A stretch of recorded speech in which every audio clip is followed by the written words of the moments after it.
28 Şubat postmodern darbe olarak nitelendirilen bir darbe çeşidiydi. Yani niye farklı bir isim, postmodern darbe diye söylediklerine bakılırsa, yani o niye bu şekilde isimlendirildi? Şimdi normal darbeler genelde Türk Silahlı Kuvvetleri yönetime el koyar. Klasik darbe şey budur. Bütün kamu kurum ve kuruluşlarını kendisi doğrudan yönetir. Her kurumun başına bir askeri gönderir ve böylece ülke yönetimine tamamen el koyar. Siyasal iktidarı da derdest eder veyahut da değiştirir.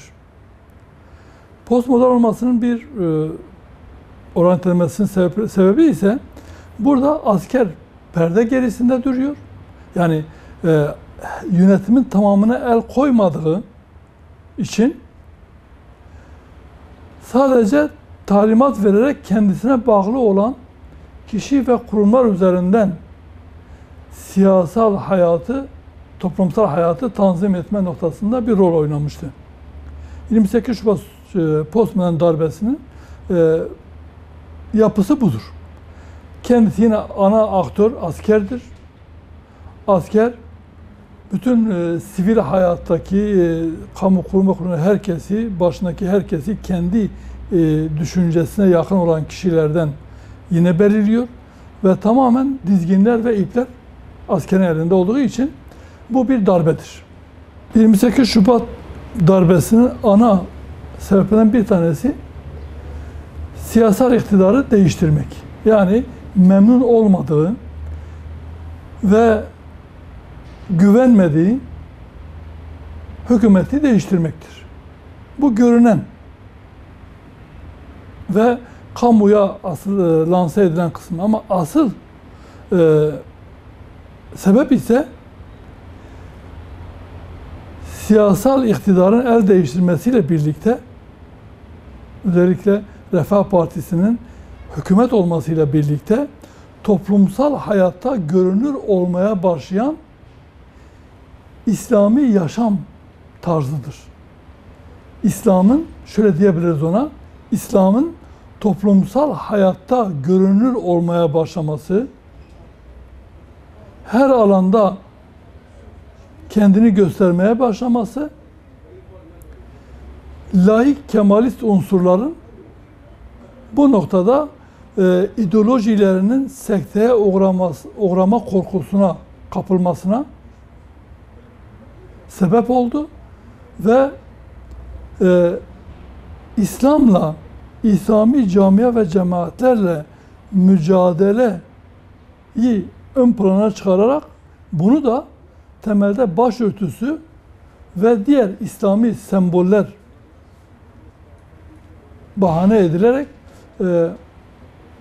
yapılan bir darbedir, bir süreçtir ve temel hedefi de İslam'ın, İslami camia ve cemaatlerin ortadan kaldırılması,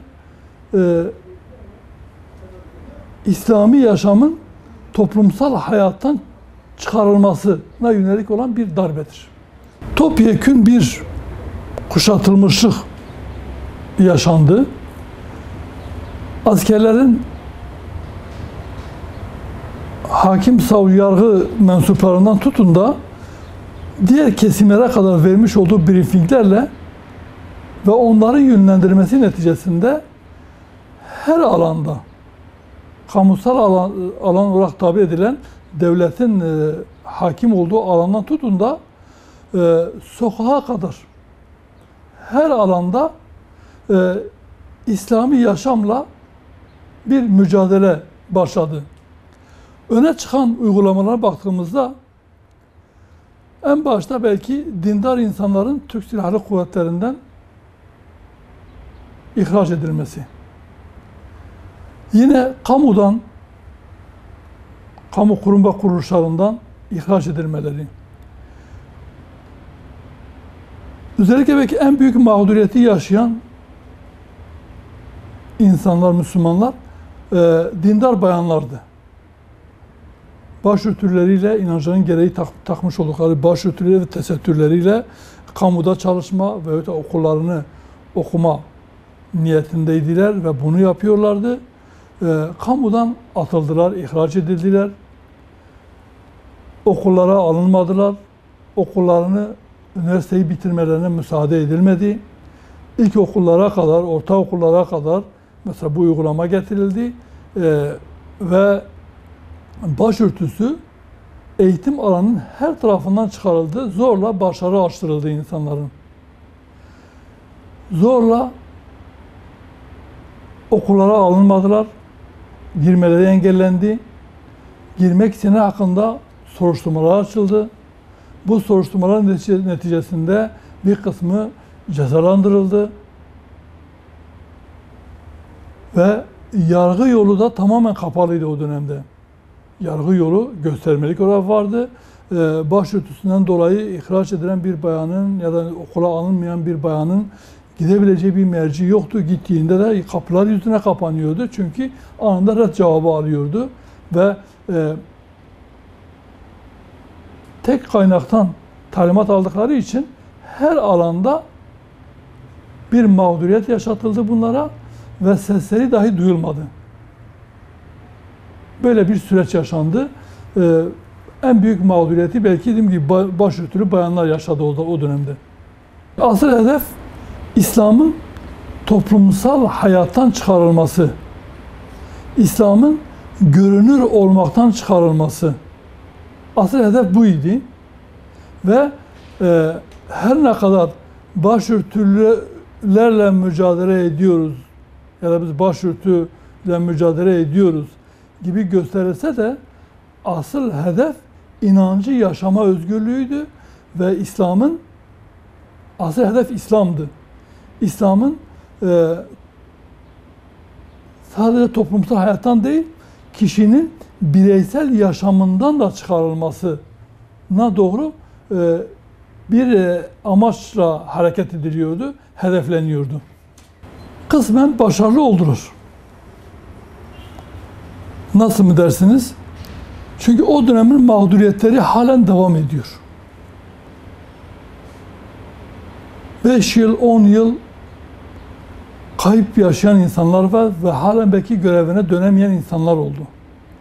O dönemde cezaevine atılan insanlar, kumpaslarla, provokasyonlarla cezaevine konan insanların bir kısmı halen cezaevinde. Bunlar giderilmediği müddetçe tabii ki bu süreç başarılı olmuş sayılacak ve süreç devam ediyor, kabul edilecek. O dönemin fişlemeleri halen geçerliliğini koruyor ve o dönemdeki uygulamalarla halen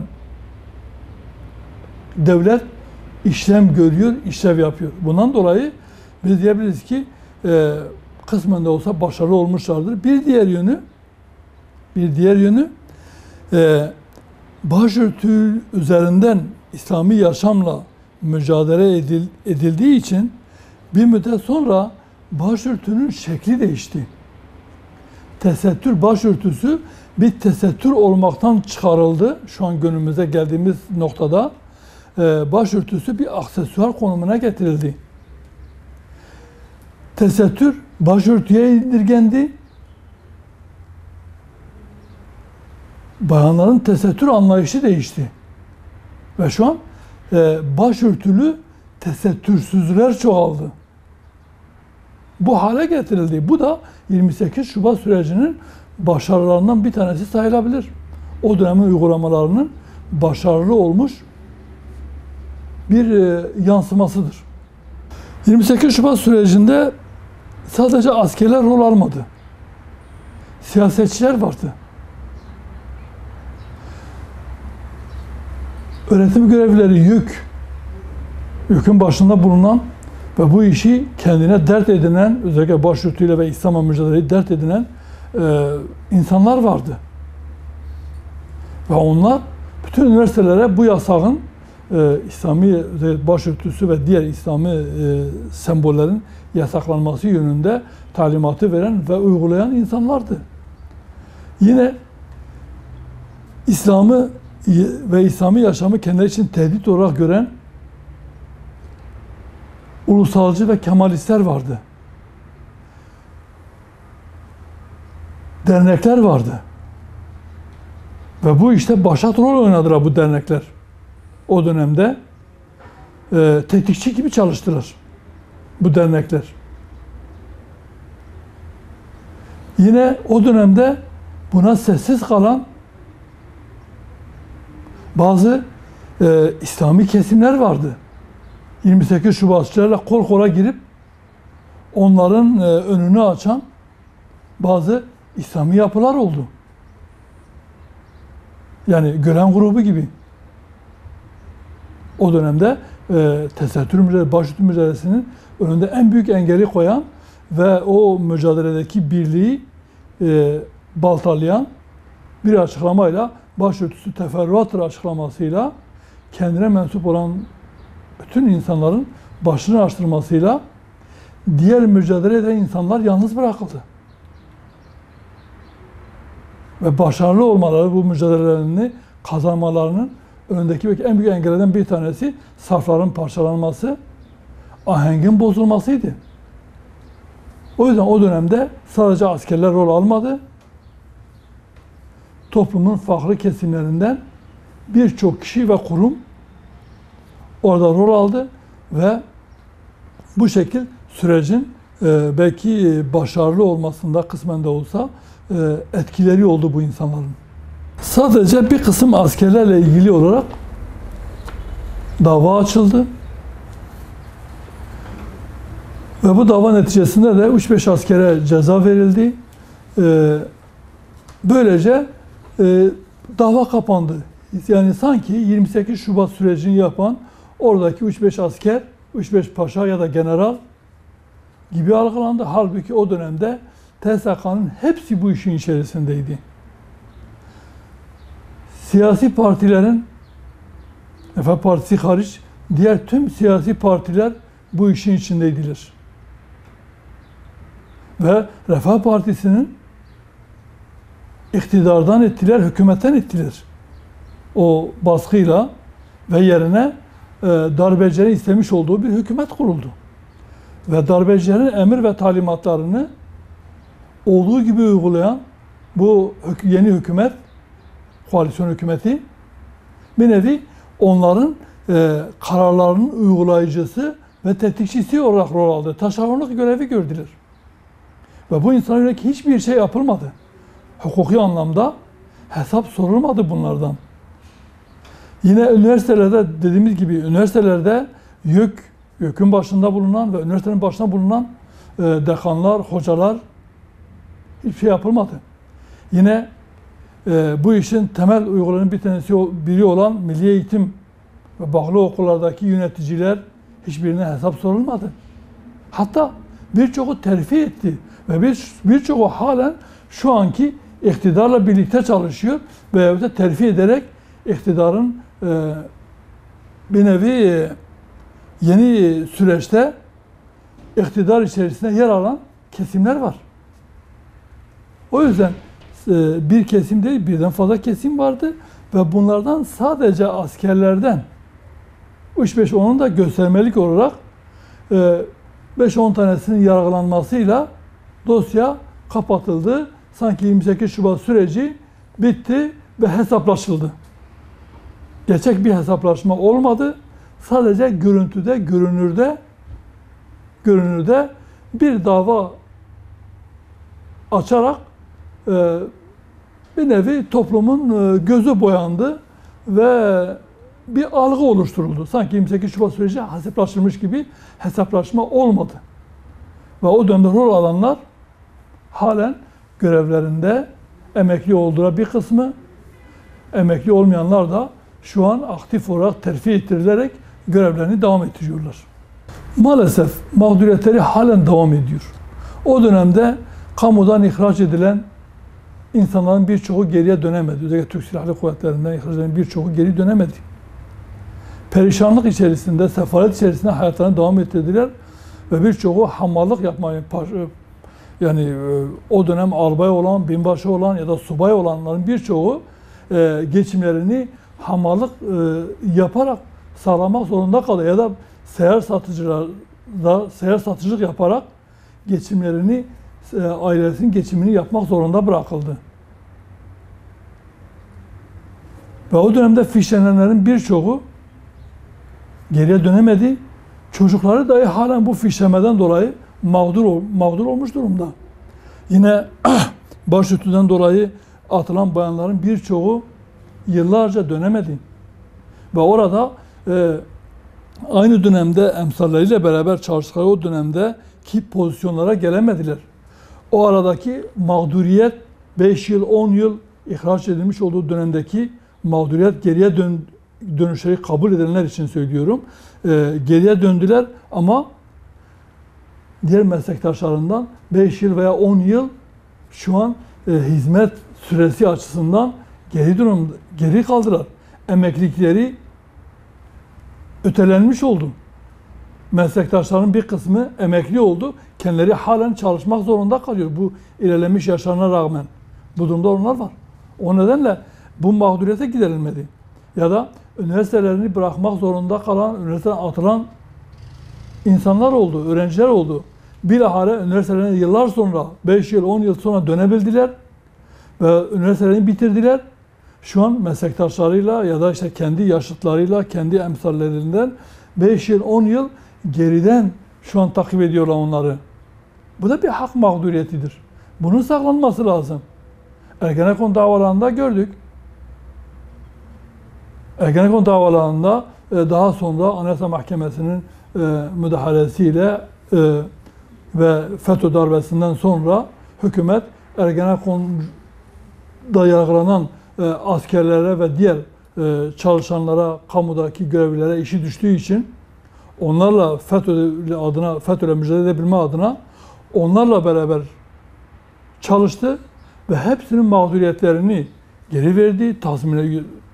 Yüklü meblağda tazminatlar ödedi bunlara ve o insanlar tekrar kendi eski pozisyonlarına getirildiler ve terfi ettirildi bir kısmı. Dolayısıyla bunu 28 Şubat'ın mağdur ettiği insanlar için de uygulanması lazım. Ancak o zaman bu insanların mağduriyeti giderilmiş olacak. Yine o dönemde cezaevine atılan, kumpaslarla, provokasyonlarla cezaevine konan insanlar var. Sivas davası mağdurları var. Hizbullah davasından mağdur olan insanlar var. Diğer İslami kesimlerden mağdur olan insanlar var. Evet, bir kısmının mağduriyeti giderildi.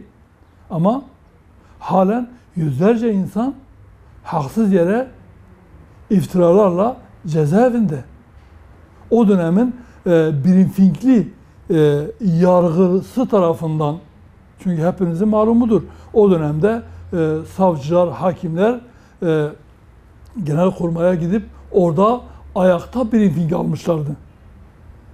Ve askerleri ayakta alkışlamışlardı. İşte o insanların yapmış olduğu yargılama neticesinde delillere bakmadan,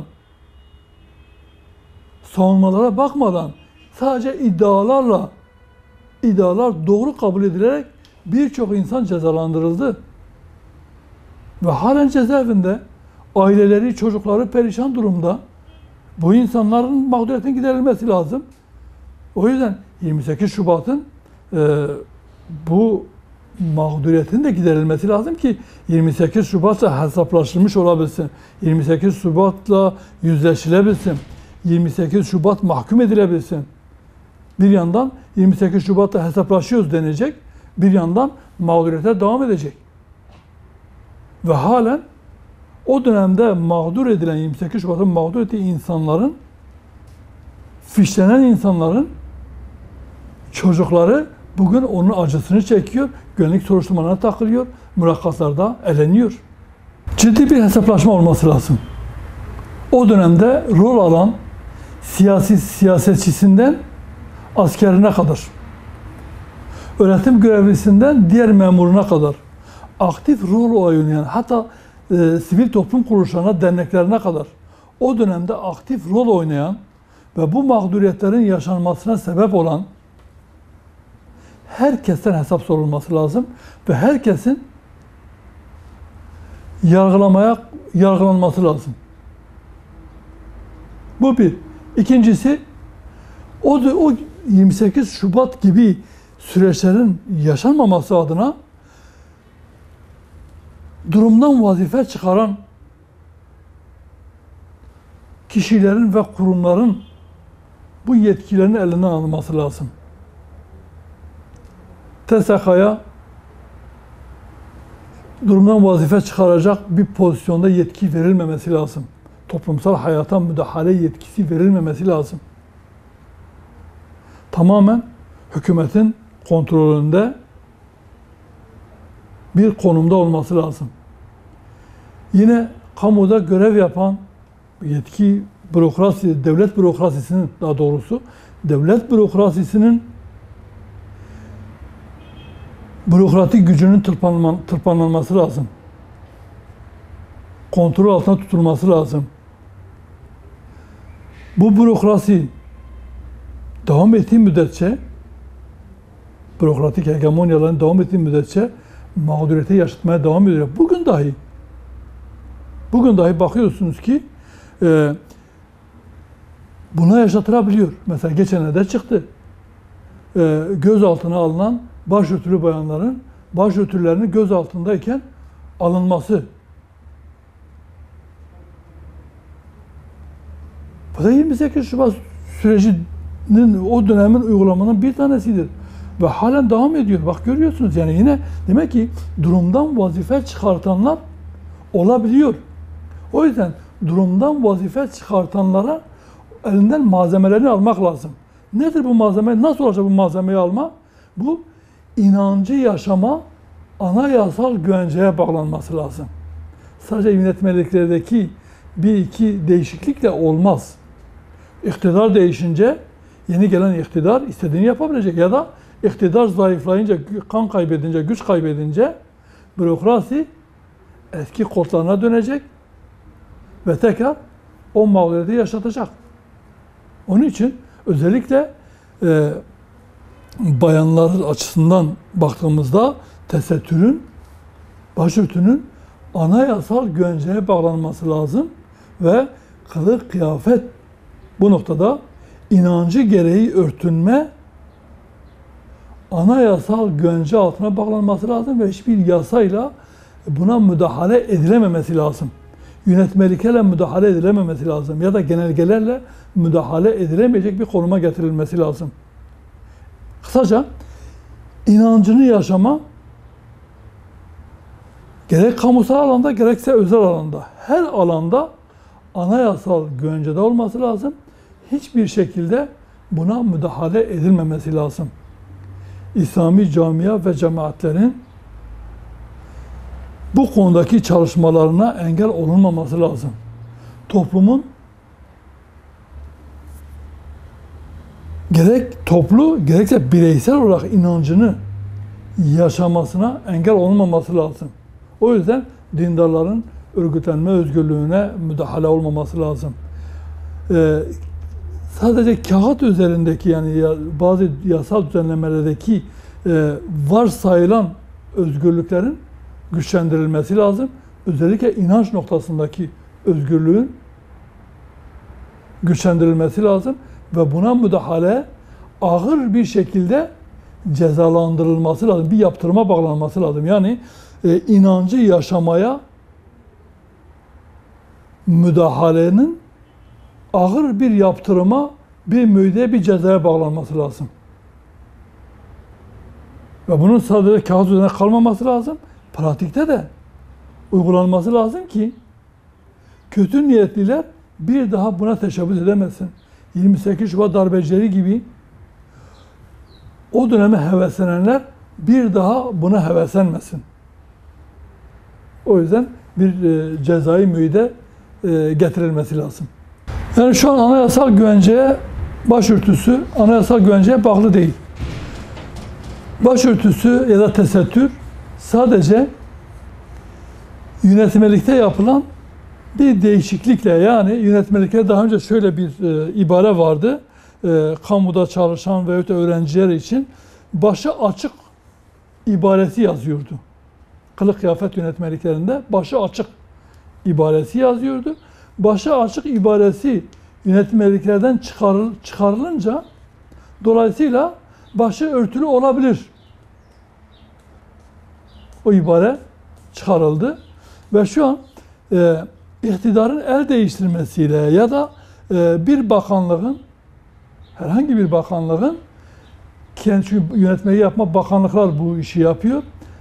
Bakanlığın kendi yönetmeliğini hazırladığında başı açık ibaresini tekrar oraya yerleştirdiği vakit eski yasak, eski zulüm aynen devam edecek. Dolayısıyla anayasaya bağlanması, anayasal güvenceye bağlanması lazım ve anayasal güvence altında olması lazım ki yönetmeliklerle müdahale edilemesin. Maalesef 28 Şubat darbecileriyle ciddi bir hesaplaşma olmadı. Birçoğu zaten kazanılmış bir nevi o dönemde kendilerine dokunulamadığı için görevlerini tamamladılar, emekliye ayrıldılar. Ve aktif olarak o dönemde rol alan bir kısmı da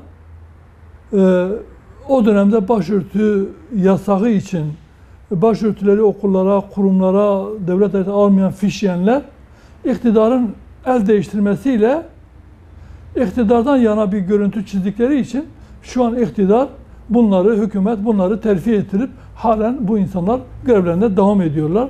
Sadece daha önce belirttiğim gibi yani birkaç askerin, 5-10 askerin asker hakkında dava açılarak onlara ceza verilerek de 28 Şubat süreci bitmemiştir, bitmez. Çünkü bir bütün olarak ele almak lazım.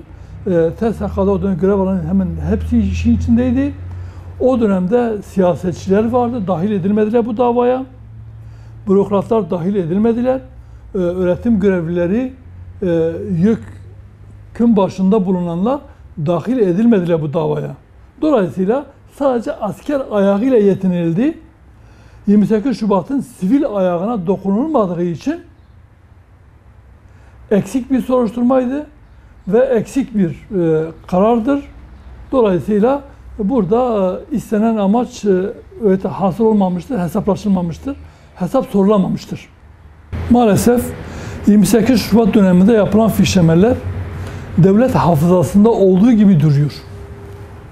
İslami kesime yönelik, Müslümanlara yönelik özellikle yapılan fişlemeler devlet hafızası dediğimiz o arşivde duruyor.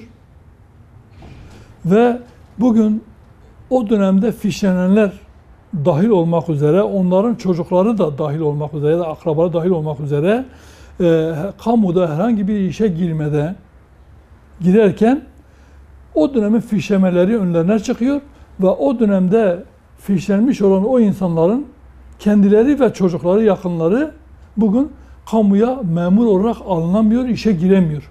Güvenlik soruşturmasına takılıyor veyahut da mülakatlarda elenmelerine sebep oluyor.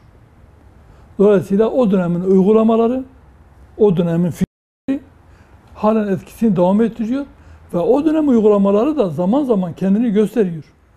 Dediğim gibi yani bakıyorsunuz ki bazen göz altında o başörtülerin, bayanların başörtülerinin çıkarılması gibi. Ya da yine halen de geçenlerde siyer sınavı yapıldı. Peygamber Sevdaları Vakfı'nın yapmış olduğu bir siyer sınavı vardı. Siyer sınavında birçok valiliğin izin vermemesi gibi. Yani devlet bürokrasisinde halen o zihniyet hakimdir, aktiftir ve fırsatını bulunca da o dönemdeki fişlemeler esas alınarak ve de o dönemin hassasiyetleri göz önüne alınarak bugün dahi yasak getirebiliyor, engel çıkartabiliyor. O dönemin hassasiyeti diyoruz. Nedir o dönemin hassasiyeti? İslami camiye ve cemaatleri tehdit olarak görme. Onları çalıştırmama. Toplumun İslamileşmesine yönelik olan çalışmaları engelleme. Bakıyoruz aynen bugün devam ediyor. Halen bunu yapan bürokratlar var ve bu bürokratlara kimse bir şey yapmıyor. Bu bürokratlar çıkıp kendi yaptıklarını savunabiliyorlar. Maalesef o dönemde hepsi sınıfta kaldırır.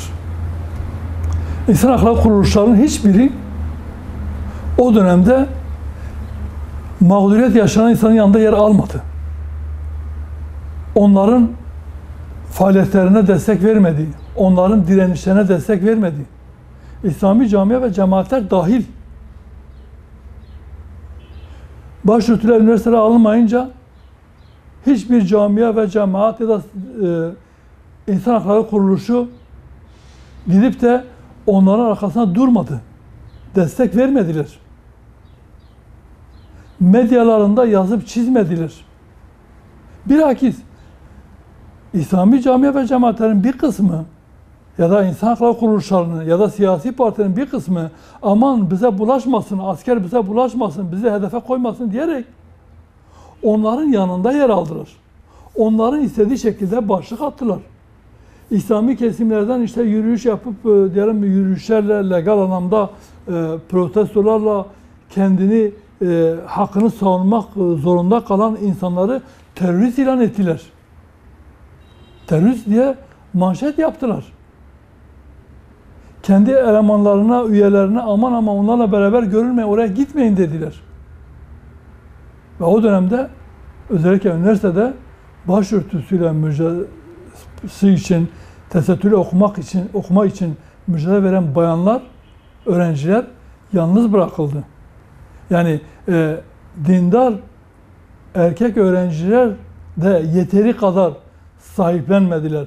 Mesela başörtüler sınıfa alınmayınca erkek öğrenciler biz de girmiyoruz, girmeyiz diyebilmeliydiler. Ama demediler. Yapabilirlerdi. Yapmadılar. Onlarla beraber etkinliklere katılabilirlerdi.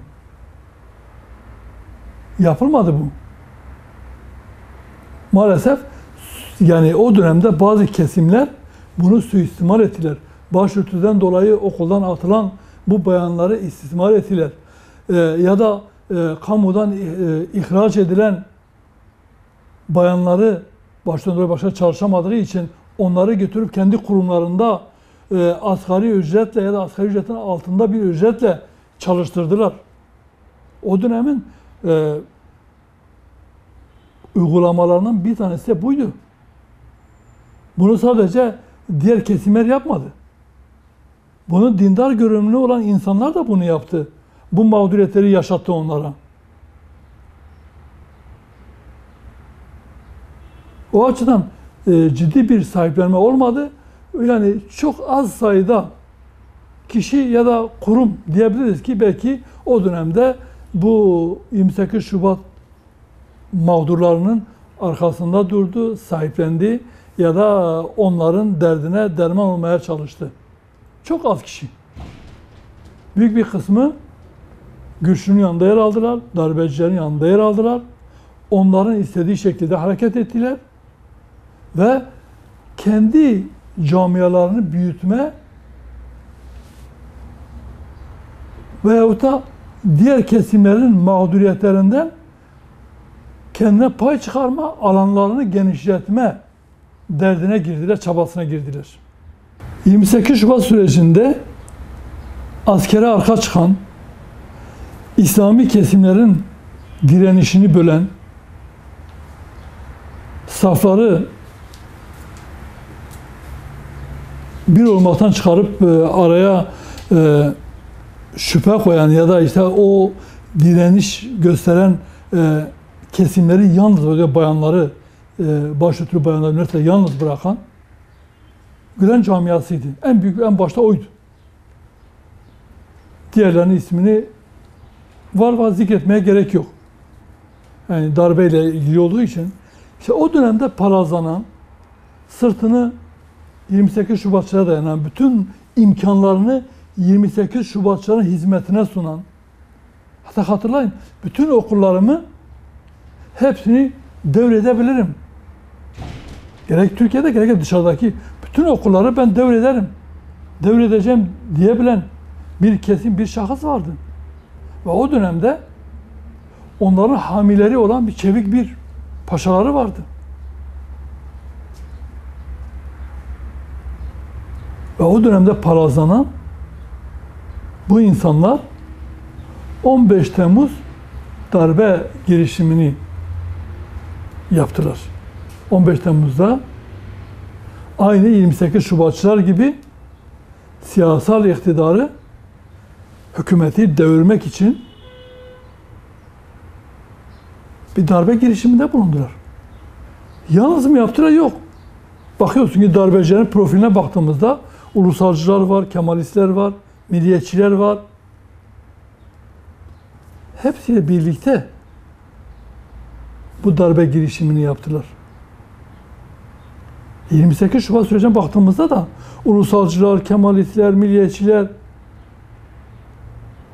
özellikle seküler düşünenleri, milliyetçilerin hepsi oradaydılar.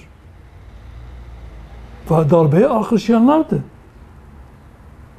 28 Şubat sürecindeki aktörlere, siyasi aktörlere baktığımızda kimler vardı orada? Mesut Yılmaz vardı. Bülent Ecevit vardı. Tansu Çiller vardı. Gerçi Erbakan Habersoy sonradan şey yaptı ama yani o dönemin aktörlerinden diyor da. Yine Süleyman Demirel vardı. Devlet Bahçeli vardı. Bakıyor ki siyasi aktörler de yani zihniyet olarak da orada yer alan insanların bir kısmı burada yer aldı. 15 Temmuz'dan sonra farklı bir cepheleşme oldu, saflaşma oldu ama baktığımızda 28 Şubat ile 15 Temmuz arasında bir bağlantı var ve 15 Temmuz belki 28 Şubat döneminden güç alan, palazlanan ve onu ilham alan bir darbe girişimidir. O dönemde palazlanan kesimler bu darbenin başat aktörüdür. 15 Temmuz'un. 28 Şubat süreci bu ülkenin tarihinde kara bir sayfadır. Kara bir lekedir. Ve o dönemde 28 Şubat sürecinin darbe sürecinde bugün özgürlük narası atanlar, insan haklarından dem vuranlar ya da hükümetin, iktidarın nimetinden faydalananlar, palazlananlar hiçbirinin o dönemde sesi çıkmıyordu. Ve o dönemde buna alkış çalanlardı. Bu 28 Şubat sürecinin katmerleşmesine sebep oldu. Onun etkisinin artmasına sebep olan bir davranış tarzıydı. 15 Temmuz'da olduğu gibi, temennimiz, dileğimiz odur. 15 Temmuz'da olduğu gibi tüm darbelere karşı toplumun her kesiminin sesini yükseltmesi, darbelere boyun eğmemesi, darbecileri mahkum etmesi ve özgürlüğün, hürriyetin yanında yer almalarını bekliyoruz. Dileriz o defter kapanmıştır. Bir daha o süreçler gelmez. Ve o sürecin halen devam eden mağduriyetleri de bir an önce bitirilir. Yine o dönemde 28 Şubat sürecinde hükümet ortağı olan, başat aktörlerden biri olan Milliyetçi Hareket Partisi'nin bugün yine hükümet ortağıdır. Ve bugünkü süreçte 28 Şubat süreci o dönemin mağdurlarının mağduriyetlerini bitirecek olan yasal düzenlemelere imza atmasını, bir nevi geçmişteki hatasını telafi etmesini bekliyoruz. İktidarın da 28 Şubat sürecinde aktif rol oynayanları terfi, taltif etme yerine onlardan hesap sormasını ve o dönemde yaşatılan bu mağduriyetleri giderecek kapsayıcı bir yasal düzenleme bir an önce yapması, hem cezaevlerinde o dönemde atılanların, hem kamudan ihraç edilenlerin tümünün mağduriyetini giderecek olan bir yasal düzenlemeyi çıkarmasını ve böylece 28 Şubat'la ilgili defteri kapatmasını bekliyoruz.